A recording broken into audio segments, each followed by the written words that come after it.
If you're a visionary CEO, you're working yourself out of a job like Gary is, your greatest impact is not big ideas or new departments or new things. It's your presence with your people. And when you get to have a self-managing organization, you actually have time you to actually do have that. time to go spend with them, Yes. right? Yeah. Yes. Yeah, Yes. that's so big. Okay, and I think getting clear on that is so important. I wish somebody would have told me what you just said right there, like 5 years ago. That would have really helped me. If you're comfortable, you're not growing. Welcome to another episode of Dental Marketing Theory. I'm your host, Gary Bird. I am the CEO of SMC National, and we help dental offices have predictable new patient flow. And we have a doozy for you today. I get the opportunity to present not only my friend, but somebody that I've worked with, somebody that has coached me, someone who I've worked and they've coached a lot of the people that I work with. And she has a wealth of knowledge when it comes to the dental industry as well as business.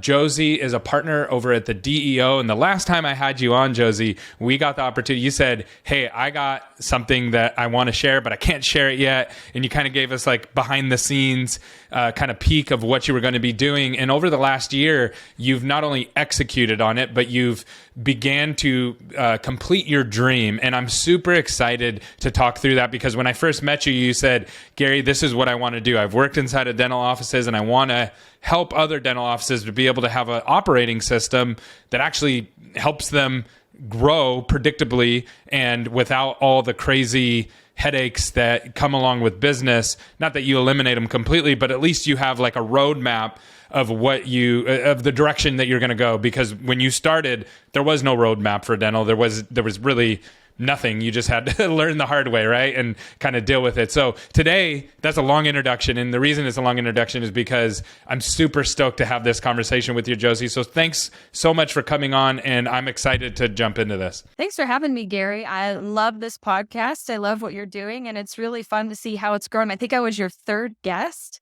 when you started this. And I don't know how many episodes we are in now, but congratulations on, making such an impact. Yes, I love it. I honestly, what I've learned, my secret is I get to talk to people and just ask them questions, hard questions that I don't understand. And then other people go, oh, I didn't understand that either. So it works great. And I'm definitely not the star of the show. It's all the people that come on like yourself. So I want to dive in today and I would love to hear just your journey for the last year. So it was about a year, maybe a little bit more since we last spoke. So tell me the good stuff. Tell me what you're doing. Tell me the bad stuff. Tell me the hard stuff. And I want to hear about the impact that you guys are having. So when we last met, I had decided, in the past, I've been a certified EOS implementer, and they changed their business model. I decided to not move forward with that because it kept me from being very dental specific and really leaning into what I feel like I'm here to do and the way that I can help people. So we merged with the DEO. So our two brands, so Dr. Eric Roman and I are business partners. We had two brands, Traction for Dental and Joyful People. We merged those with the DEO. And so he and I are now partners at the DEO. And so what we've done over the last year is we created a dental specific business operating system. We call it DEO MAP. MAP stands for Measure, Align, Perform. And so just like you said, there hasn't been a roadmap on how to grow a dental group. And so we have created that roadmap and we call it DEO MAP. And we're super excited at the way that things have gone over the last year. So that's the high level as we built a dental specific operating system. A lot of times people are like, okay, cool, you got an operating system, but I know what goes into that. That is not easy to do at any level, especially when you're chewing off a whole industry that doesn't have a roadmap before you and you're broad. It's not like you guys went narrow and said, we're going to help hygienists convert more treatment, or we're going to help a dentist learn this particular skill. That even is hard to do, to create a roadmap for, but you did the whole thing. Like, walk me through what that means. So somebody out there who's never heard of EOS or never heard of MAP, like, what did you guys build, and take me through that journey? Yeah. So first of all, let's talk about operating system. We're used to the term operating system as it relates to our phone or computer, right? There's Mac OS, there's iOS. We're familiar with that.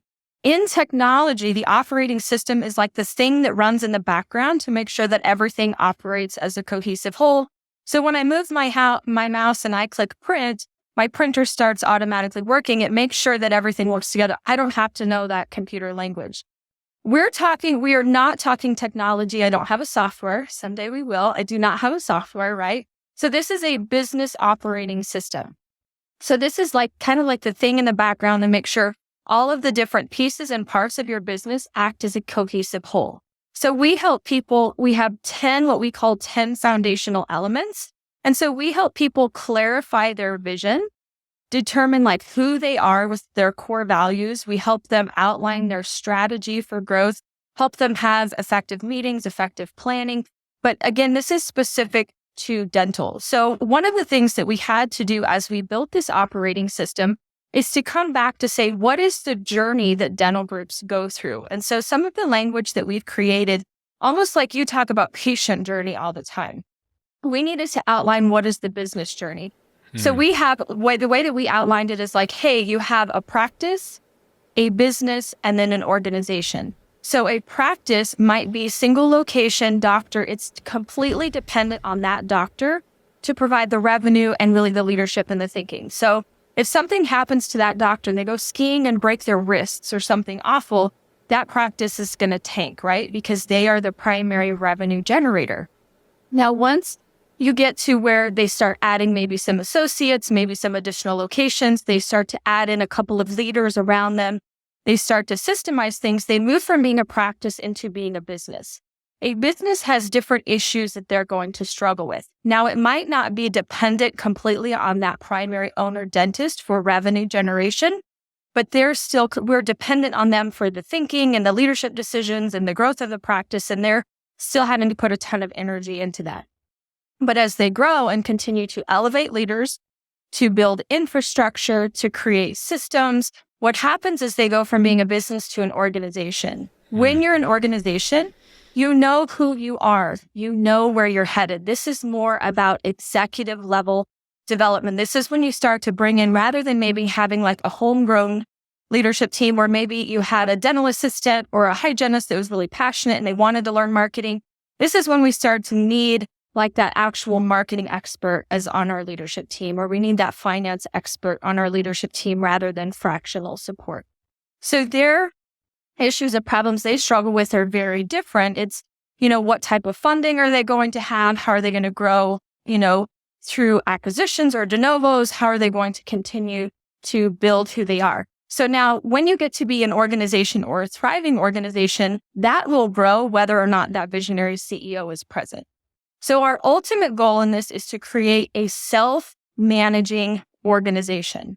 So again, we have those 10 foundational elements. It's vision, structure, strategy, it's data, it's meeting rhythm. We have a huge portion of what we do within culture, and then dental systems. Now, what I will also say is unique about our operating system versus some of the others, besides it being very dental specific, is we built this post-COVID. And what we found was some of the greatest issues within organizations or businesses, whatever level they are, is people are not doing as well as they say they're doing. And we all business have a people lot are gassing and lying about how good they're doing, huh? Wow. Yes, absolutely. So people are not doing as well as they say they are.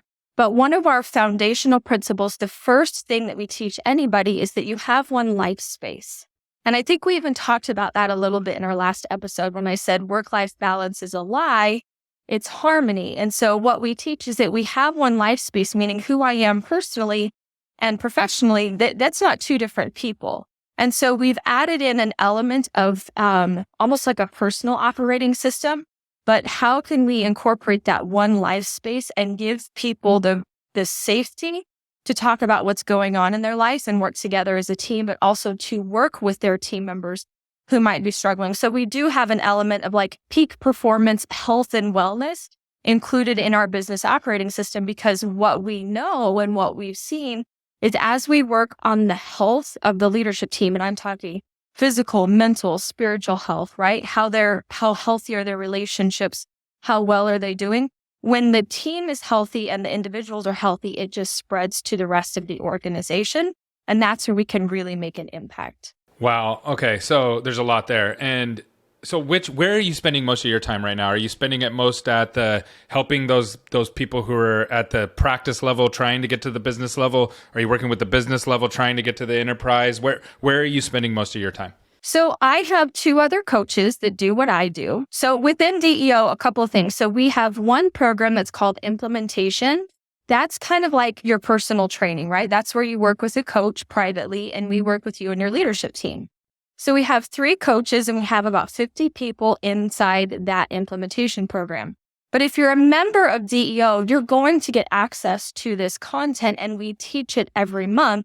But it's kind of like the gym, right? Where you come, you might learn, you could use the equipment, you can try some things out, but you kind of have to go back and execute on it yourself. So within our group program, we might have more practices, right? Who are really trying to nail down their operations. One of the things that surprised me when I joined DEO is a lot of people came to me and said, Josey, I want an operating system and I want to grow and I want to scale. But what I found is so many people were actually missing like location operations, like those single practice, just those practice level operations, those fundamentals. So we had to teach some fundamentals. And what we said was like, if you focus on these fundamentals, you're going to have profitability at the location level. Get your locations profitable, and then we can start building out some of this other infrastructure. So within the group program, we do have lots of people who are like maximizing their practice, or they're trying to move from the practice to a business.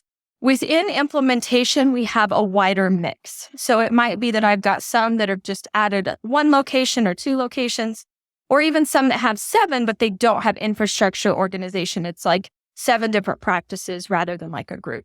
And then we do have some like much larger organizations within implementation. So we have a pretty good range, to tell you the truth. Got it. Okay, so you're kind of in between all of them, and you're helping all of them at all levels get to the next level. So one of the things you said is that people are kind of lying a little bit about how well they're doing, or there's a very much that I call it like Instagram life, where you're kind of taking the best picture possible and you're putting it up, right? You don't put the ones where your kids are fighting or the ones where you're not getting along with your spouse, or those. We don't post those kind of pictures usually on Instagram. So it's kind of that Instagram life is seeping through into the dental world.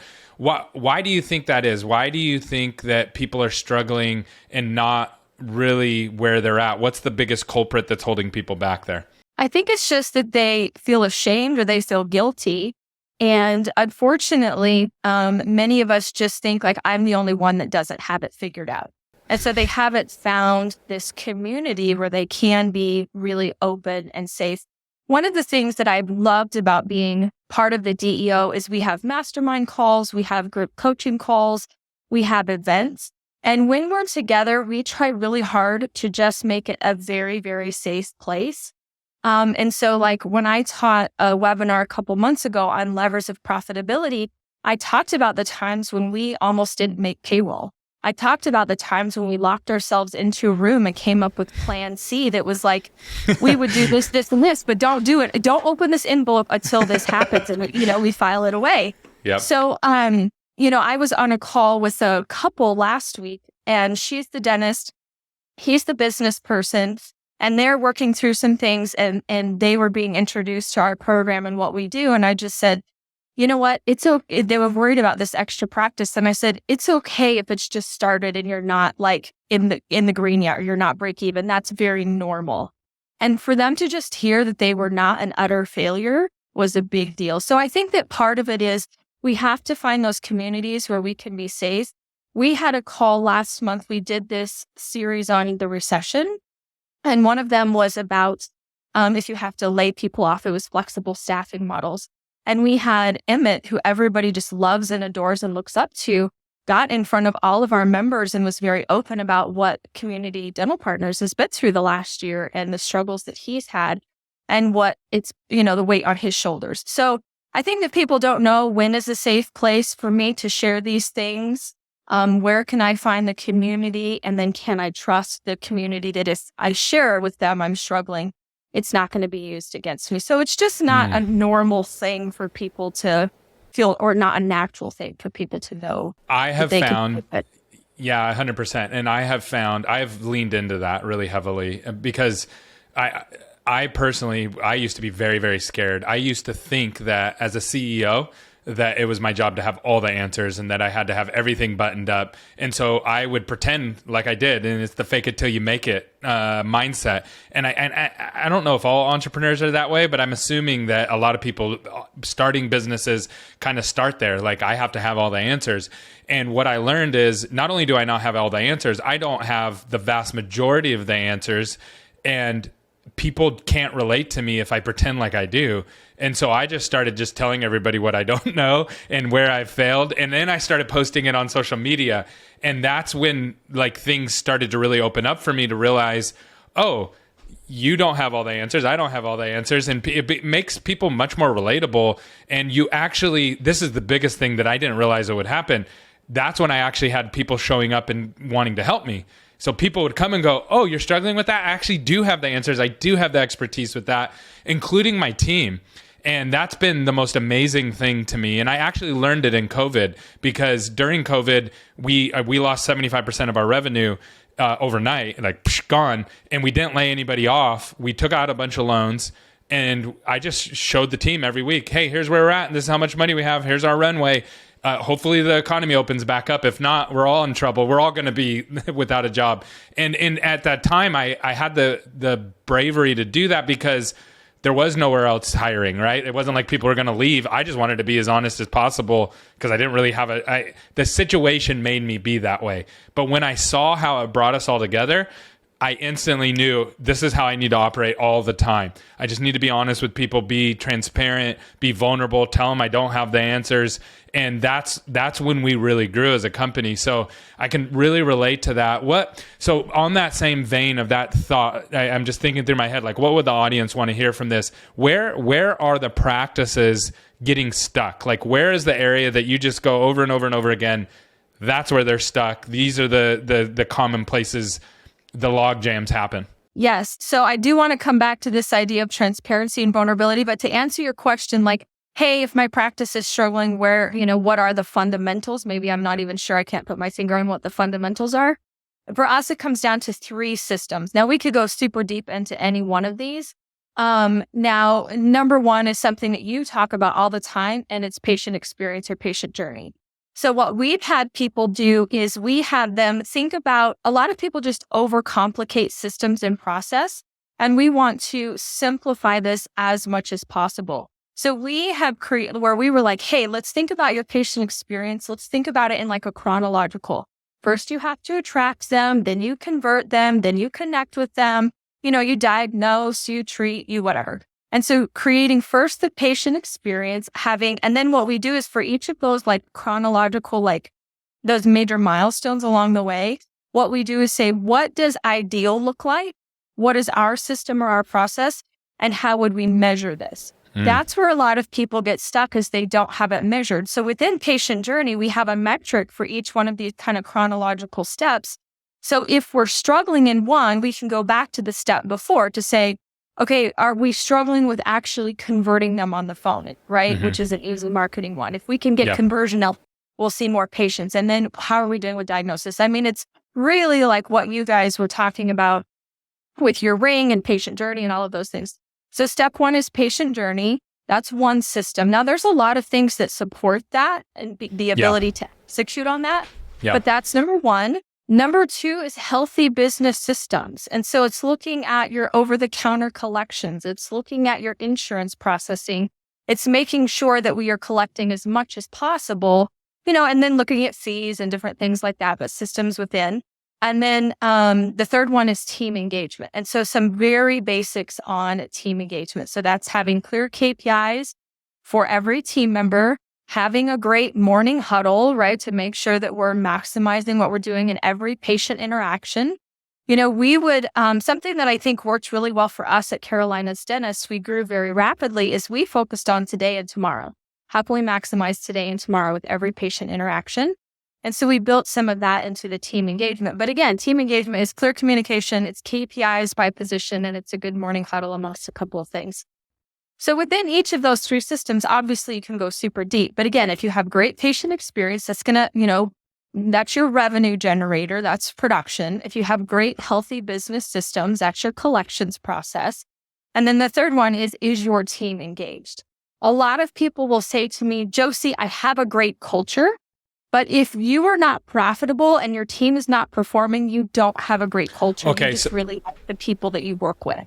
Got it. Okay, so that's what I was actually going to ask next is do they have to be done in that order? Do you recommend that they be done in that order? Patient journey, systems, and then culture, or is it the other way around? I don't know that I would say that I feel like they have to be done in a certain order. Obviously, I feel like if you can get the team actually in the same boat, rowing in the same direction, that's going to be great. But getting them in the same direction, you have to have at least some expectations or some systemization.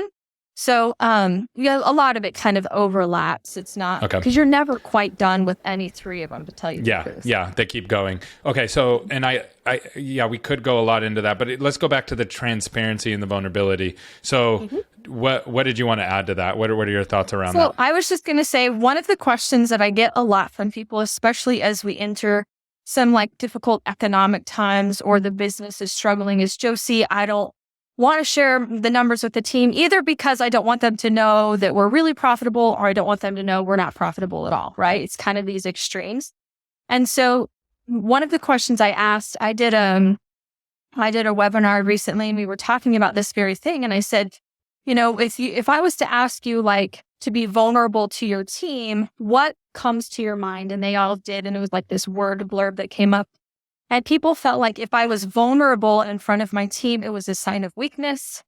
It was a sign of like not having it together or not being a strong leader. And there was all of these negative things surrounding it. And so what I would say is, having worked with so many people, you're a great example of this, Gary, of being very vulnerable and transparent.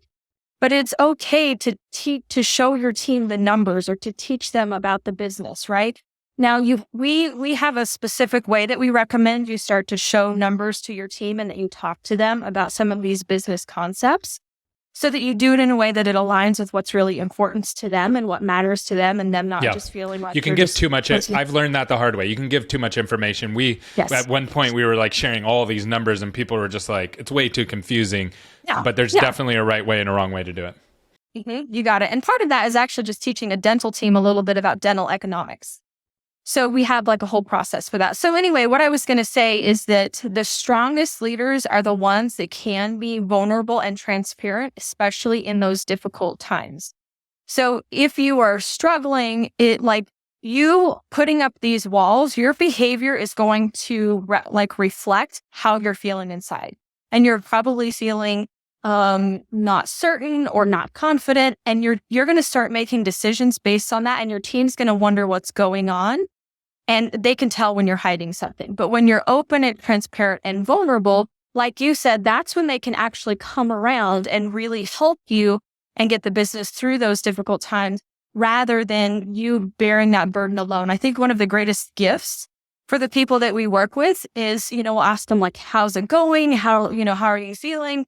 What's been the benefit for you? And for many of them, it's like, I'm not the only one making decisions, and I'm not the only one who actually knows the position the business is in. And so they're sharing that burden. And that really gives an entrepreneur in particular a lot of power and confidence. Yeah, I love that. And the way I think about it, because it is an emotional thing, right? And so a lot of times emotions is hard to measure. It's hard to really navigate, especially if you're a super technician. So if you're really good at being a dentist, more than likely that emotional side is a little bit more, it doesn't make as much sense. It's harder to calculate is a better way to put that.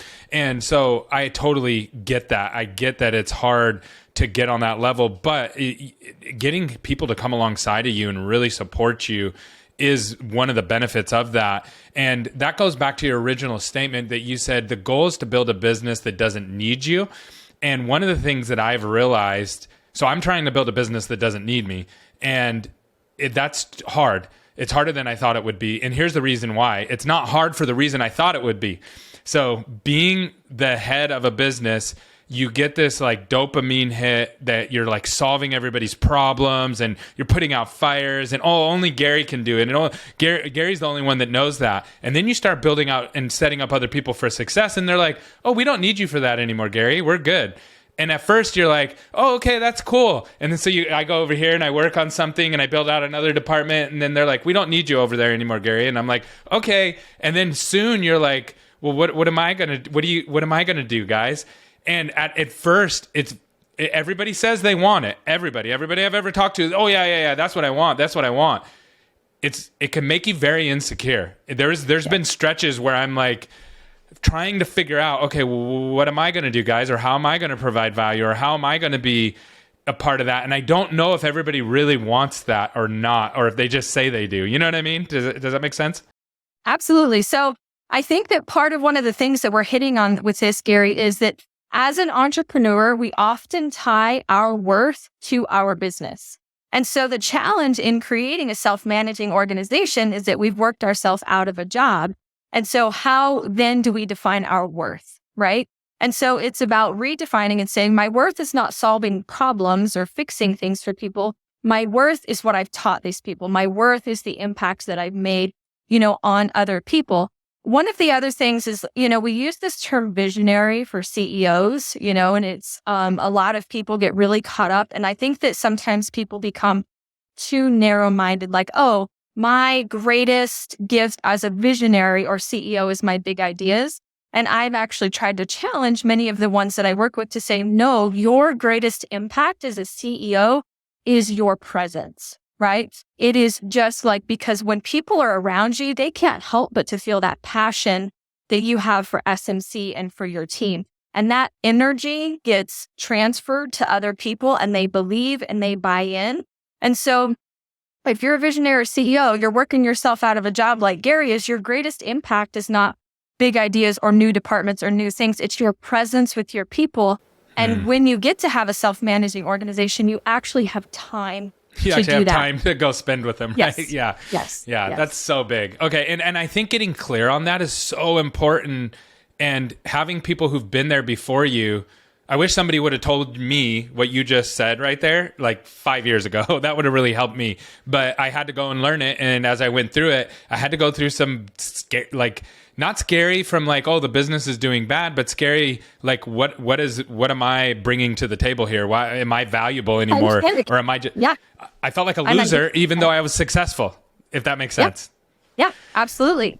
Absolutely. And I think that it's also, we have to create a vision that is for our life that is bigger than our company.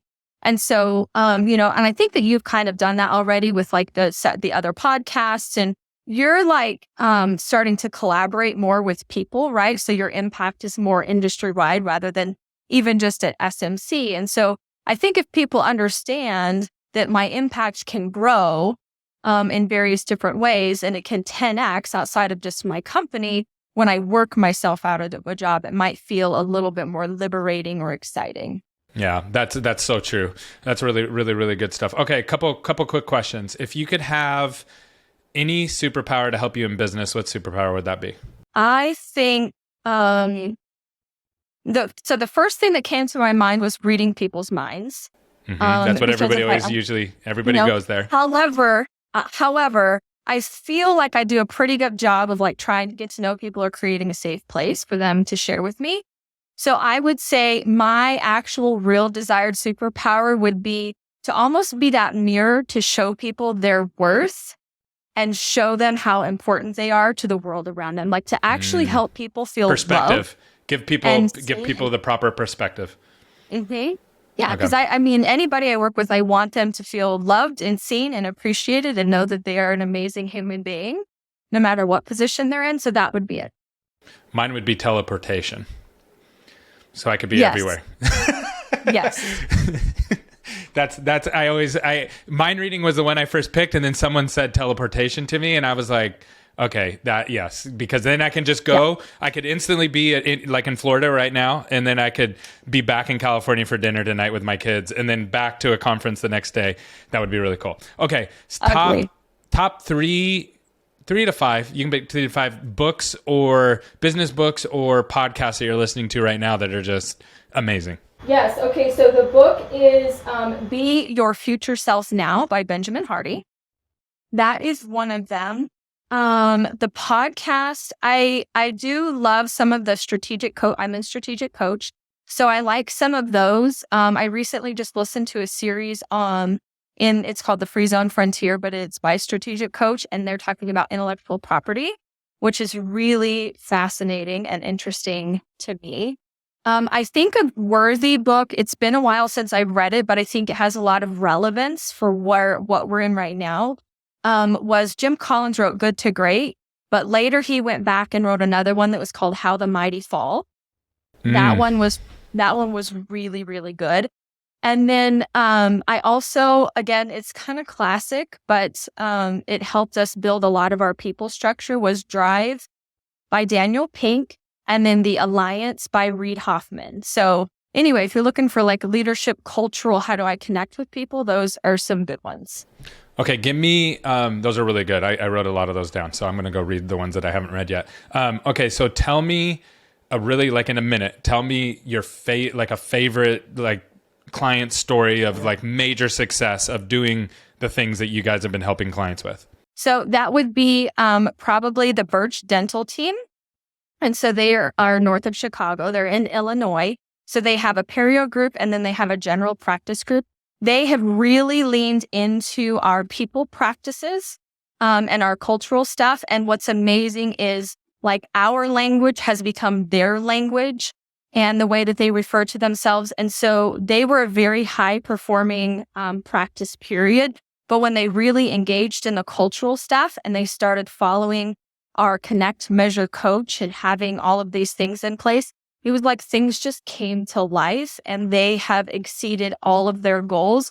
But the leadership team also has really leaned into like some of the personal health and wellness, and they are healthier, they are happier, and they are even more effective. And so that one, I have a longer history with them. I've worked with them for over 2 years. So it's been nice to see the transformation. That's awesome. All right. Give me the 1 minute version on like a horror story of like somebody you don't have to give me their names, but like a story of somebody doing things the wrong way and the consequences of that really tearing them apart. So I think that it is, I can think of a couple of examples when leaders have a lack of self-awareness, I think is really what kind of gets people in trouble. But one of the toughest things I see some companies struggle with is when the leadership team and or the CEO really struggle to be decisive. And so they constantly are like flip-flopping and trying to like utilize their vision and values in a way that actually like undermines them and becomes really difficult. So I would say in general, like a lack of self-awareness. What does that do? So where does that end in a dental organization? Like think of a specific example. You've seen that happen. What ends up happening? Are they still good, or does it crumble the organization, or what happens? Lots of turnover of really great people. So when you lose achievement-oriented people, when people stop caring about the things that you're rolling out, when it's like you're having to revise your org chart every quarter because there's been so much turmoil or change or difficulty, then you start to see where you have really talented, capable people, but it's like the Lamborghini that's stuck in neutral, right? Or like the racehorse that's stuck. You have amazing, talented people, but you can't activate that energy, and they end up just getting bored, disengaged, and then they exit and go use their talent somewhere else. Yeah, that's hard. That's a tough situation to be in. And I know it's common, right? This is not something that happens once in a while. That's something that happens quite often. And it's painful because it's like a never ending cycle too. It's just like you keep going down, just like success will help you keep going up and up and up. That cycle can send you in the wrong direction 100%. Okay. So give me your prediction on next year. So I'm kind of looking at next year and I'm like, okay, the economy kind of slowed down. Are we going into like just a soft recession? It's going to kind of peak things a little bit downward, but everybody's going to be fine. Or are we going into massive recession and it's going to just decimate dental offices? What's your thoughts? Well, I really hope it's not a massive recession that decimates people. That's what I hope is not happening. But I do imagine that there will continue to be economic challenges. But I think even more so than economic challenges, we're dealing with a bunch of people who have a bunch of trauma, and things just continue to snowball. And unless we really change our leadership, and create a place where people can have that one life space, that's where I think we're going to continue. What do you mean by we're dealing with people with a lot of trauma? Well, I think that COVID traumatized people. I think that all of the other economic unrest, I think that we have a generation of people that we all have some trauma that maybe some of us haven't processed very well. And so it becomes a little bit more difficult to deal with some of these ups and downs. You know, you think about what some of like the up and coming generation, what their life has been like and what they have seen happen. And so, you know, I just think that we're going to have to really change and really meet people where they are. And to be an effective leader in 2023, you're going to have to really, really focus on, I hate the term soft skills because I think that it's an inappropriate word because they are much harder. And so I think the ability to influence, to connect, to coach people is going to be really, really critical. So, you know, unless we figure out a better way to see and understand and connect with people, we're going to continue to just have turnover because people are struggling. So how do you even begin to figure that out? Because I do think that there is still a lot of people who have that like factory mindset where it's like, look, you punch in, you punch out, what happens at work stays at work, what happens at your life stays at life, and you just go get a job. Like that's pretty much gone, even though people still have that mindset. So how do we even begin to navigate that? Or how do you begin to help people navigate that? So I wish we actually started talking about this question 45 minutes ago because I've got all sorts of stuff. Okay, so we good. have something, I'll try to be quick. We have something called the 5 Ps. So the 5 Ps are power, purpose, people, prosperity, and performance. So what we say is that these 5 Ps make up what is happening in somebody's life. Power is physical, mental, spiritual health. Purpose is what is my why? What is my impact? What is my personal impact on the world or on people around me? People is relationships. We know that when people have unhealthy relationships with their spouse or with their children or with whatever, they're not doing well at work. The next one is prosperity. That's just prosperity means to thrive. So it could be like, am I earning a good living wage? Or it could be like, for some people, prosperity is freedom of time, right? Or freedom of choice. And then performance helps connect that personal to that professional. So we teach the 5 Ps in our cultural program, and we start to have people have these conversations with their team members. And what's been incredibly rewarding is when dentists reach out and say, Josey, I had the 5 Ps with my team. I thought I knew them. Turns out there was so much more to them that I didn't realize. And people were just in tears of gratitude that their leader or boss would actually want to talk to them about these things.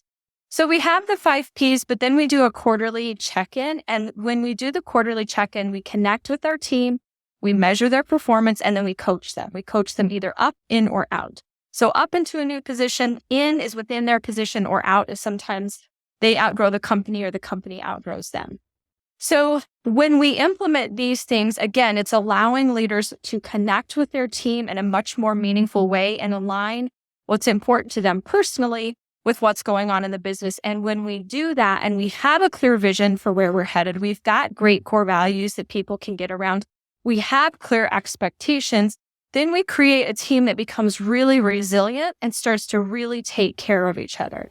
So when we create that healthy team that's taking care of each other, but also is performance-based, then we can overcome some of the difficulty that people are facing in their personal lives. That's awesome. Yeah. And that's huge because I think that's the rub that some entrepreneurs have, right? Is like, no, I'm an entrepreneur and I want to grow a business. I'm not for all that fluffy stuff. And then you have other people who do go complete fluff. And it's just like, you always say kombucha and bean bags and stuff. Yeah. And so it's the meeting of those two and bringing those two together and doing it in a, the other way, compassionate. I've heard it called compassionate capitalism. Have you ever heard that before? I love it. Like because it's capitalism. We have to provide something that people actually want, and there has to be value to it, and we have to do a good job at it. It's not like we can just roll it out there. We're not the DMV where everybody has to come to us. And then, but at the same time, we're compassionate and we're actually thinking about people and their perspective and how they're dealing with life and how we can best support them as well. So I love the way that you broke that down in your 5 Ps. One thing, the question that popped into my head that's on my list that sometimes I ask people is, These people, these entrepreneurs that you're helping, do they desire more money? Do they desire more time, or do they desire more freedom? I think, it depends on the entrepreneur. However, I think that the majority of of the people that I work in, one, they want a profitable business, right? That's absolutely it. But what's more important to them is that profitability drives their mission, and their mission is actually about impact. And so but many of the clients that I work with, their number one customer, their number one focus is not the patient, it's the team. And so that's what works. I work really, really well with those type of people that what they want more than anything is to feel that tangible impact in their people and helping their people grow. So I would say that most of them probably want more impact. Now that could be impact on their team. It also could be the impact that they have on their family through having like a healthy business, right? So profit is always there because without that, nothing else happens. If there's no margin, there's no mission. But for many of them, their mission is how do I create a positive impact on the people that trust me every day and work for me. Okay. And you can go, just cut me loose anytime if you have to go. But I wanted to ask you this question because I think this is your wheelhouse. So what are your thoughts around...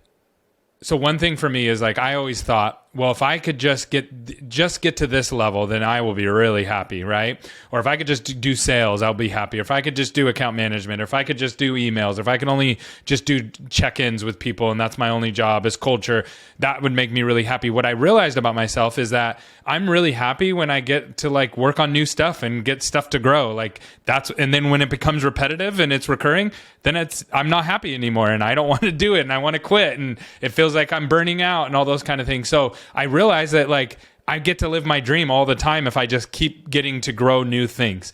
And that's my skill set and that's where I want to live. How do you deal with entrepreneurs that struggle with that? Because I know with dentists, it's a long journey from I'm a dentist and I'm really good at being a dentist to I'm an entrepreneur. I figured out how to make this profitable now to I'm a leader. I'm making setting other people up for success. And then sometimes it's like, well, I don't want to do this anymore. I thought it would make me happy, but it's not. How do you, in that space that you're creating for them, how do you deal with that and help them get to actually being happy? Yes. So that's a really good question. I'll try to answer it briefly. I think that for like a very specific thing that we do is when we're building an org chart and typically we have a structure first, people second approach. So we will build the departments, the seats, the roles and responsibilities. Only then do we put names and seats. However, if you're sitting in a visionary seat, we get to call out what your roles and responsibilities are based around you. So, if we were working on SMCs, we build it around Gary. We don't build it around what we think, the visionary or the CEO might need to be. Now, there's a balance of what does the business need and what do you want to focus on. But I think that what's nice about the operating system is rather than a visionary who's got a bunch of ideas and is chasing shiny pennies where there's this organizational whiplash, right? And people get really frustrated, is we have a process to say, what are the new ideas? What are the new things that you're going to work on? What is your greatest impact to the business? And even just taking that one quarter at a time and then knowing like we're working towards something. So sometimes we all kind of have to kind of grit and bear it a little bit and, be like, oh, okay, like I hate living in a system or process, but I have to do it for the good of my team. But it's just always saying like, what is, and our unique ability kind of changes or grows over time, right? So what is your unique ability? What is the team that you need around you? And how can we best utilize this energy? Although it was an EOS phrase by Gina Wickman, I just really loved what he said, where he said, an operating system is like visionary Adderall. Right? Where we all, it's visionaries, like we have all these things, but it allows a visionary to be focused and to have a process for how to deal with their ideas. So within that, sometimes it's like we might have full Asana projects.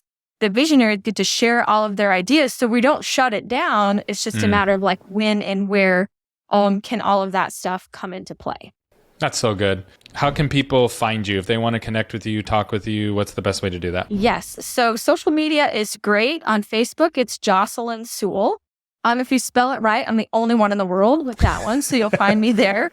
And on Instagram, it's Hygienist Heels, but my email is just jsewell@deodentalgroup.com, so that works. But I'm around, and we also have got, events coming up that I'll be speaking at, and I'm around. It's not too hard to get a hold of me. Josey's like the most approachable person in the world. So I'm always texting her, asking her questions. So definitely reach out to her. And you are hard to find. I always go in there on LinkedIn and go, Josey, and then you never show up because but you're Josey everywhere else. I know. I need to probably just change and commit to Josey. But Josalyn is my full name. Josey is my nickname. And the reason I go by Josey is this. When I was little, like my mom and dad even called me Josey when she was pregnant with me. And, but when I was little, I could always tell when people felt like they were my friend because they would call me Josey instead of Josalyn. So if you spent the night at my house or went to my birthday party, you found out my family called me Josey. So you did. So it was almost like Josey was a much more like friendly term. But then it was tough because the beginning of my career, some of the articles I published or things that I did were under Josalyn and my license was under Josalyn. Yeah. So it's your professional name. Yeah, it's so dumb, though. I probably should. I mean, I tell everybody it's Josey, so I should probably just change it. That's awesome. Well, thank you so much for coming on. I know this is going to be really helpful to people. I've learned a lot about what you guys are doing and up to, and I know it's going to help our audience. So thank you for coming on. Thanks for having me.